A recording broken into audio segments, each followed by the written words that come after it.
دوا کی تلاش میں رہا دعا کو چھوڑ کر،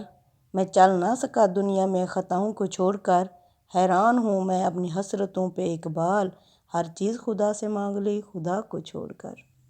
عزیز سامعین سامعات، السلام علیکم ورحمۃ اللہ وبرکاتہ۔ آج ہم پڑھیں گے سورہ مومن کی آیت نمبر 61۔ پیچھے کیا تھا؟ اللہ نے فرمایا کہ مجھے پکارو، وقال ربکم ادعونی استجب لکم، تمہارے رب نے کہا کہ مجھے پکارو لوگوں، میں تمہاری دعا قبول کروں گا۔ بے شک وہ لوگ جو تکبر کرتے ہیں میری بندگی سے، ان قریب وہ جہنم میں ذلیل و خوار ہو کے داخل ہوں گے۔ کیوں پکارو؟ آگے اللہ وضاحت بتا رہے ہیں، پکار کس لیے مجھے تم پکارو گے؟ اللہ الذی جعل لکم اللیل، وہ ذات ہے جس نے تمہارے لیے رات بنا دی، کس لیے؟ لتسکنوا فیہ، تاکہ تم اس میں تسکین حاصل کرو، والنہار مبصرا، اور دن کو دیکھنے بھالنے کے لیے بنا دیا۔ ان اللہ لذو فضل علی الناس، بے شک اللہ بہت فضل کرنے والا ہے لوگوں پر، ولکن اکثر الناس لا یشکرون، لیکن اکثر لوگ شکر ہی ادا نہیں کرتے۔ لوگو، اللہ ہی ہے جس نے رات کو تمہارے لیے تاریک بنایا تاکہ اس میں آرام کرو، اور دن کو روشن بنایا تاکہ تم اس میں کام کرو۔ اللہ فرماتے ہیں کہ اکثر لوگ اس کے باوجود شکر ہی ادا نہیں کرتے، یعنی اللہ تعالیٰ کی بندگی سے سرتابی کرتے ہیں، اللہ تعالیٰ کے شریک ٹھہراتے ہیں، جبکہ اللہ فرماتے ہیں رات دن بنائے تیرے آرام کے واسطے، جانور پیدا کیے تیری رضا کے واسطے، چاند سورج بنائے تیری ضیاء کے واسطے، کھیتیاں سرسبز ہیں تیری غذا کے واسطے، سارا جہاں تیرے لیے اے بندہ تو ہے خدا کے واسطے۔ یعنی رات دن ایک دوسرے کا الٹ پھیر بنایا اللہ تعالیٰ نے، اس کے باوجود دونوں میں ضد ہونے کے باوجود، ازداد ہونے کے باوجود، ان کے اندر ایسی سازگاری اور ہم آہنگی رکھ دی ہے کہ دونوں مل کر انسان کی پرورش کرتے ہیں، اور اس طرح زبان حال سے بتاتے ہیں کہ ہمارا خالق وہ تمہارا پروردگار ہے جس نے ہمیں بنایا۔ سبحان اللہ۔ ذالکم اللہ ربکم، لوگو یہ ہے تمہارا رب، خالق کلی شین، ہر چیز کا پیدا کرنے والا ہے، لا الہ الا ہوا، اس کے سوا کوئی معبود نہیں، فانا توفکون، پھر تم کہاں اوندھے ہوئے جاتے ہو۔ اس کے خالق ہونے کا لازمی نتیجہ ہے کہ تم اس کی بندگی کرو، اس کے آگے جھکو، اسے پکارو، اس لیے کہ جب نہ خلق میں اس کا کوئی شریک ہے، نہ مخلوقات کے نظم و تدبر میں، تدبیر میں، تو اس کے سوا کسی کو معبود کیوں بنایا جائے، کیوں اس کے آگے جھکا جائے۔ آگے آیت نمبر 63 میں اللہ فرماتے ہیں کذالک یوفک الذین، اسی طرح بہکائے گئے، اوندھے ہوئے رہے وہ لوگ، کانوا بآیات اللہ یجحدون، وہ جو یعنی تم سے پہلے تھے اور وہ اللہ کی آیات کا انکار کرتے رہے۔ اللہ الذی، جبکہ اللہ تو وہ ذات ہے، جعل لکم الارض، جس نے بنا دیا تمہارے لیے زمین کو قراروں بچھونا، والسماء بناؤں، اور آسمان کو چھت بنا دیا، یعنی آسمان کیا ہے؟ ایک باپ کی طرح ہے، ماں، زمین کیا ہے؟ ماں کی طرح گود بنا دی، وصورکم، اس نے تمہاری صورتیں بنائیں، فاحسن صورکم، تمہاری بہترین صورتیں بنائیں، ورزقکم من الطیبات، اور اس نے تمہیں پاکیزہ رزق عطا کیا۔ ذالکم اللہ، لوگو یہ ہے تمہارا اللہ، ربکم جو تمہارا رب ہے، فتبارک اللہ، بڑا ہی بابرکت ہے وہ اللہ رب العالمین جو تمام جہانوں کا پالنے والا ہے۔ سبحان اللہ۔ حسن کردار سے نور مجسم ہو جا، کہ ابلیس بھی تجھے دیکھے تو مسلمان ہو جائے۔ گرتے ہیں سجدوں میں ہم اپنی حسرتوں کی خاطر، اقبال اگر گرتے صرف عشق خدا میں تو کوئی حسرت ادھوری نہ رہتی۔ نمبر 66 میں اللہ فرماتے ہیں قل انی نہیت، محمد صلی اللہ علیہ وسلم ان سے کہہ دو مجھے تو منع کر دیا گیا ہے، کس بات سے؟ ان اعبد الذین، کہ میں بندگی کروں ان لوگوں کی، تدعون جنہیں تم پکارتے ہو، من دون اللہ، اللہ کو چھوڑ کر، لما جاءنی البینات، جبکہ میرے پاس واضح ہدایت بھی آ چکی ہے، میر ربی، میرے رب کی طرف سے، وامرت، اور مجھے تو حکم ملا ہے، ان اسلم، کہ میں فرما بردار بن جاؤں، کس کا؟ لرب العالمین، تمام جہانوں کے پروردگار کا، یعنی پرستش بھی اسی کی کروں اور اطاعت بھی اسی کی، اور پورے دل کے ساتھ اس کے سامنے میں جھکا رہوں۔ میں اس کے سامنے کیوں جھکا رہوں؟ میں کیوں اسے پکاروں؟ آگے اللہ بتا رہے ہیں هو الذی، وہ تو وہ ذات ہے، خلقکم، جس نے تمہیں پیدا کیا، من تراب، ایک مٹی سے، یعنی حضرت آدم علیہ السلام کی ابتدا زمین کے پیٹ میں ہوئی، مٹی سے پیدا کیا گیا حضرت آدم اور حوا۔ پھر اللہ فرماتے ہیں ثم، پھر اس کے بعد، من نطفۃ، ایک بوند سے، یعنی یہ سلسلہ پھر کیا ہوا؟ بوند سے جاری ہو گیا،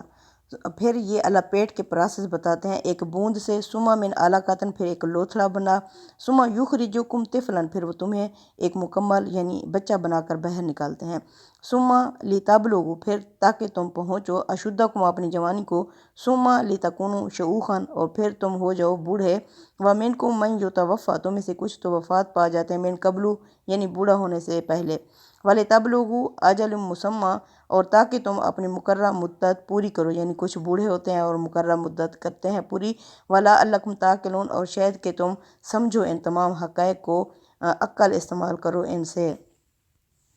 تم کو مٹی سے پیدا کیا، پھر نطفے سے، پھر خون کے لوتھڑے سے، پھر تم کو وہ بچے کی صورت میں ماں کے پیٹ سے نکالتا ہے، پھر تم کو پروان چڑھاتا ہے کہ اپنی جوانی کو پہنچو، پھر تم کو مہلت دیتا ہے کہ بڑھاپے کو پہنچ جاؤ، اور تم میں سے کوئی پہلے ہی مر جاتا ہے بوڑھا ہونے سے، کسی کو وہ مہلت دیتا ہے کہ تم ایک مقررہ مدت پوری کر لو، اور یہ سب اس لیے کہ تم حقائق کو سمجھو۔ وہی ہے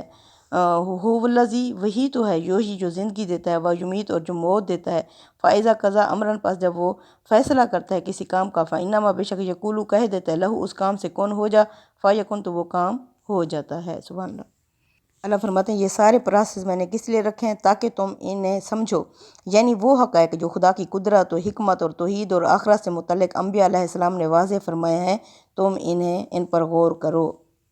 یعنی اللہ جب کسی کام کا ارادہ کرتا ہے تو یہ نہیں ہے کہ اسے یعنی وہ کون کہہ دیتا ہے، اب کون کے لیے کیا ہے اللہ کا وہ کام، اگر کون کہا ہے ایک لمحے کے لیے تو لمحے کے لیے ہو جائے گا، اگر اللہ کون فرماتا ہے کہ فلاں کے پیٹ میں بچہ ہو جائے تو اس پروسیس کو مکمل ہونے میں 9 ماہ لگ جاتے ہیں۔ اسی طرح اللہ فرماتے ہیں میں نے زمین و آسمان کو 6 دن ہمارے والے نہیں ہیں، یہ اللہ کے دن ہیں، وہ اللہ تعالیٰ نے 6 ادوار میں زمین آسمان کو بنایا۔ اس طرح اللہ فرماتے ہیں یعنی یہ نہیں ہے کہ اللہ کو گارے اور مٹی اور مستری وغیرہ کا انتظام کرنا پڑتا ہے، اللہ امر کون کہتا ہے، اور کون میں جتنا ٹائم چاہیے ہوتا ہے اس کام کو وہ بھی اللہ کون کر دیتا ہے، تو اس کے مطابق پروسیس سے جس نے ہونا ہوتا ہے وہ اس طرح ہو جاتا ہے، جس نے پلک جھپکنے میں ہونا ہوتا ہے وہ اس طرح اللہ کا امر کون سے ہو جاتا ہے۔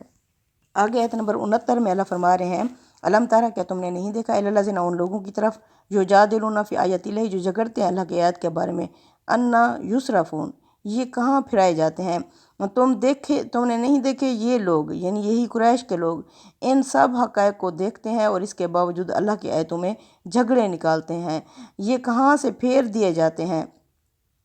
الذین کذبوا بالکتاب وبما ارسلنا بہ رسولنا، یہی جنہوں نے اللہ کی کتاب کو جھٹلا دیا اور ان صحیفوں کو بھی جن کے ساتھ ہم نے اپنے رسولوں کو بھیجا تھا ان کو بھی یہ جھٹلا دیا، سو ان قریب یہ جان لیں گے، انہوں نے قرآن کو بھی جھٹلا دیا اور اس سے جو پہلے کتابیں تھیں ان کو بھی جھٹلا دیا۔ اللہ فرماتے ہیں ان قریب انہیں معلوم ہو جائے گا، وہ کیسے، اذ الاغلال فی اعناقہم، جب طوق ڈالے جائیں گے ان کی گردنوں میں، والسلاسل، اور زنجیروں سے انہیں جکڑا جائے گا، یسحبون، پھر انہیں گھسیٹا جائے گا ان زنجیروں سے، انہیں زنجیروں سے گھسیٹ کر کہاں ڈالا جائے گا؟ اللہ فرماتے ہیں فی الحمیم، ابلتے ہوئے پانی میں ڈال دیا جائے گا، استغفر اللہ، ثم فی النار یسجرون، پھر انہیں آگ کے اندر دھکیل دیا جائے گا، استغفر اللہ، ثم قیل لہم، پھر ان سے کہا جائے گا این ما کنتم تشرکون، کہاں ہیں وہ جنہیں تم شریک ٹھہراتے تھے اللہ کے ساتھ، من دون اللہ، اللہ کو چھوڑ کر، قالوا ضلوا عنا، اس وقت یہ کہیں گے وہ ہم سے گم ہو گئے،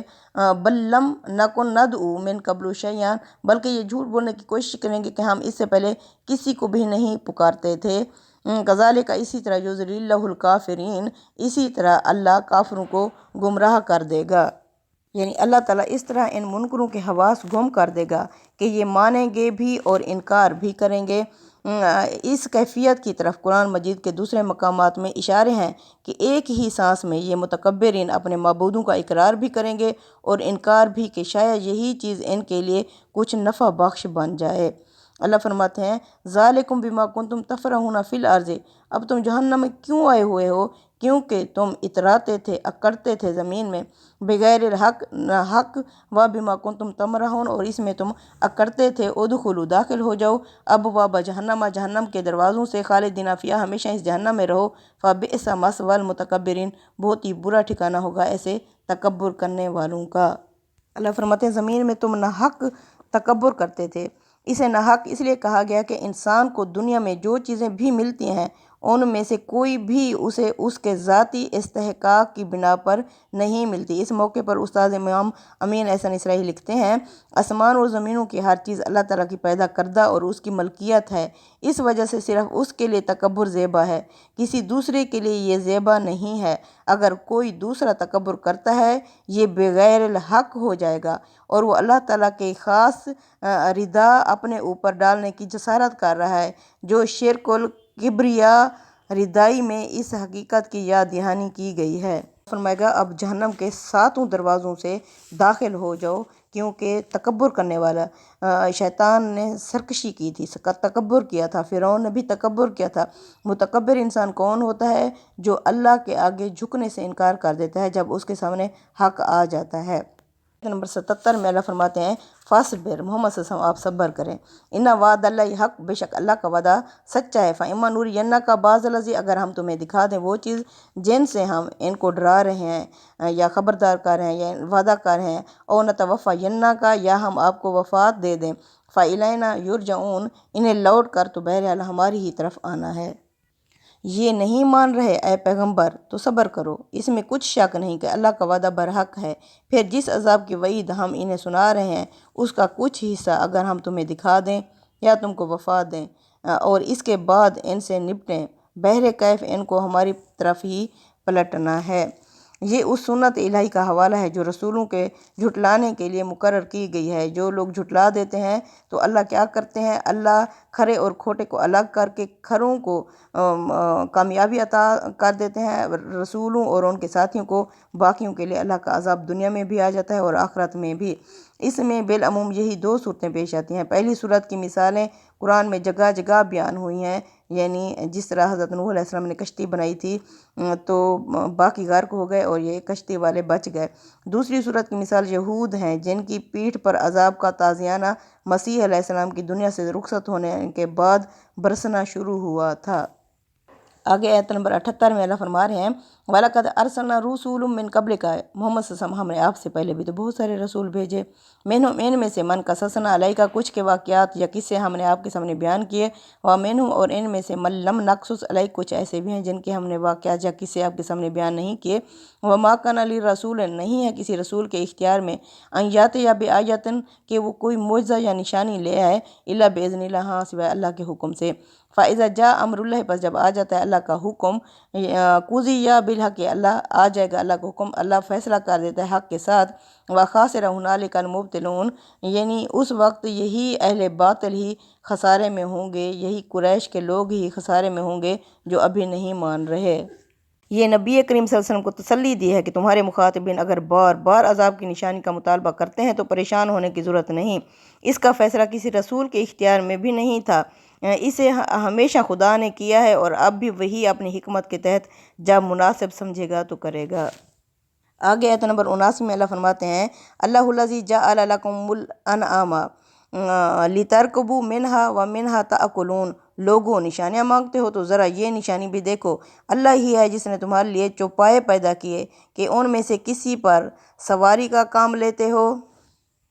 اور کسی کو تم کھاتے ہو، وَلَكُمْ فِيهَا مَنَافِعُ، اور اس میں تمہارے لیے دوسرے نفع بھی رکھ دیے گئے ہیں، وَلِتَبْلُغُوا عَلَيْهَا حَاجَاتٌ فِي صُدُورِكُمْ، اور تاکہ تم ان پر سوار ہو کر اپنے دلوں کی حاجت پوری کرو، وَعَلَيْهَا وَعَلَى الْفُلْكِ تُحْمَلُونَ، ان پر اور کشتیوں کے اوپر تم سواریاں کرتے ہو،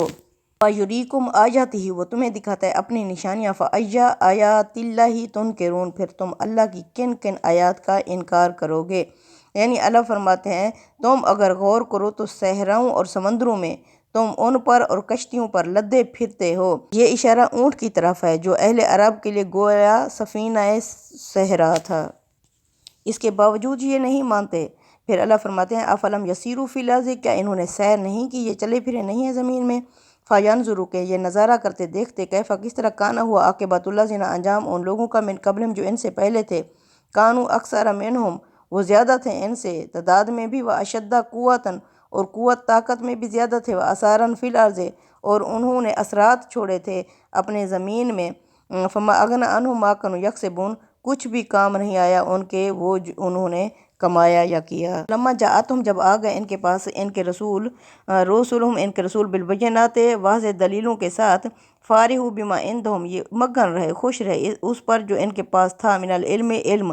یعنی وہ دنیاوی علم جس سے انہوں نے تمدنی ترقیاں کی ہوئی تھیں، وحاق بہم اور گھیر لیا ان کو ما کانوا بہ یستہزئون وہ اس چیز نے جس کا یہ مذاق اڑاتے تھے کہ لے آ عذاب لے آ قیامت۔ فلما رأوا باسنا جب انہوں نے دیکھ لیا ہمارے عذاب کو، قالوا تو اس وقت یہ پکار اٹھے، آمنا باللہ کہ ہم ایمان لائے اللہ پر، وحدہ جو ایک ہے، وکفرنا اور ہم انکار کرتے ہیں، بما کنا بہ مشرکین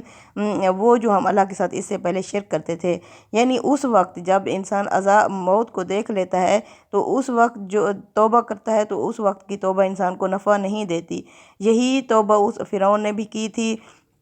مجھے لگتا ہے مرتے وقت ہر برا انسان پھر چیخنے لگ جاتا ہے اور کہتا ہے کہ مجھے دنیا میں ایک دفعہ دوبارہ واپس بھیج دے، لیکن جو اس کی امتحان کی جو عمر ہوتی ہے، لمٹ ہوتی ہے، جو وقت ہوتا ہے وہ ختم ہو چکا ہوتا ہے، پھر وہ جتنا بھی واویلا کرتا ہے تو اللہ دوبارہ کوئی سپلی اسے نہیں دیتا۔ فلم یاکو ینفعہم پس نہیں نفع دیا ان کو ایمانہم ان کے ایمان نے، لما رأوا بأسنا جب وہ اس وقت یعنی دیکھ لیتے ہیں ہمارے عذاب کو، سنت اللہ التی یہی اللہ کا طریقہ رہا ہے ان لوگوں کے بارے میں بھی، قد خلت فی عبادہ جو اس کے بندوں میں پہلے گزر چکے ہیں، وخاسر ہنالک الکافرون یہاں پر خسارے میں یا نقصان میں پڑ جاتے ہیں وہ لوگ جو منکر ہوتے ہیں، حق آ جانے کے بعد اسے دیکھ لینے کے بعد کفر پر اڑ جاتے ہیں، یہاں پر وہ نقصان یعنی خسارہ پا جاتے ہیں۔